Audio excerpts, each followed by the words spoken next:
भारतीय संविधान के अनुच्छेद 14 में यह बात एकदम साफ साफ लिखी है कि कानून के सामने हर व्यक्ति समान है। अर्थात भारत देश में जो कानून लागू रहे वो ऐसे हो जो जाति, लिंग, जन्मस्थान आदि देखकर किसी मनुष्य के साथ कोई अन्याय या कोई भेदभाव न होने दे।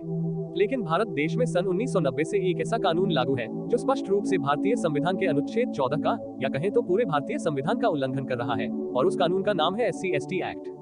SC/ST एक्ट एक ऐसा कानून है जिसकी हर धारा जाति पर आधारित है, लेकिन फिर भी देश में संविधान के रहते हुए यह कानून बन भी गया और आज तक चल भी रहा है। वैसे इसमें मुख्य बात यह है कि जातिसूचक शब्द बोलकर तो किसी भी जाति के व्यक्ति का अपमान किया जा सकता है, तो फिर कानून ऐसा क्यों बनाया गया जो सिर्फ कुछ जातियों के लोगों को ही सुरक्षा दे, अन्य को नहीं? और साथ ही अपराधों से तो हर जाति हर वर्ग के लोग पीड़ित हैं, तो फिर उत्पीड़न से सुरक्षा का प्रावधान जाति देखकर क्यों?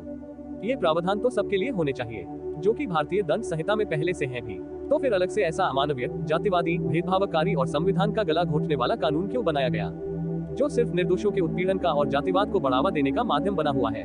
अच्छा, इसमें ज्यादा कमाल की बात यह है कि भारत में वामपंथी बौद्ध टाइप के कुछ ऐसे लोग हैं जो बात बात पर खुद को खुद ही संविधान का सबसे बड़ा रक्षक बताने का और जातिवाद के विरोधी होने का ढोल पीटते रहते हैं, लेकिन उन्होंने भी इस SC/ST एक्ट नाम के कानून द्वारा संविधान का जो उल्लंघन हो रहा है उसका जरा भी विरोध नहीं किया। और विरोध करने की तो छोड़िए, ये लोग तो SC/ST एक्ट को जस्टिफाई करने में लगे रहते हैं। पता नहीं क्यों इन लोगों को इस कानून में जातिवाद और संविधान का विरोध नजर नहीं आता।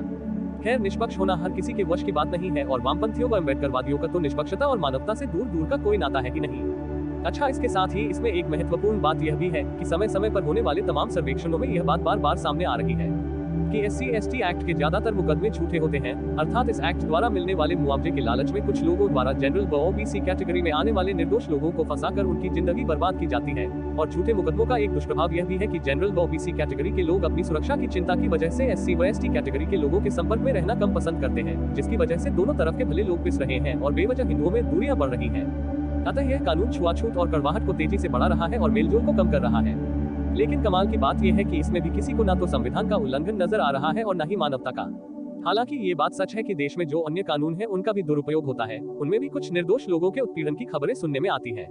लेकिन इसके साथ यह भी एक खुला सत्य है कि SC/ST एक्ट द्वारा निर्दोष लोगों के प्रताड़ित होने की संख्या बहुत ज्यादा है, और अन्य कानून जाति आधारित भी तो नहीं है, जबकि SC/ST एक्ट की तो हर धारा पूरी तरह जाति आधारित है, और यह पूरा कानून जातिवाद को बढ़ावा देने का काम कर रहा है बस।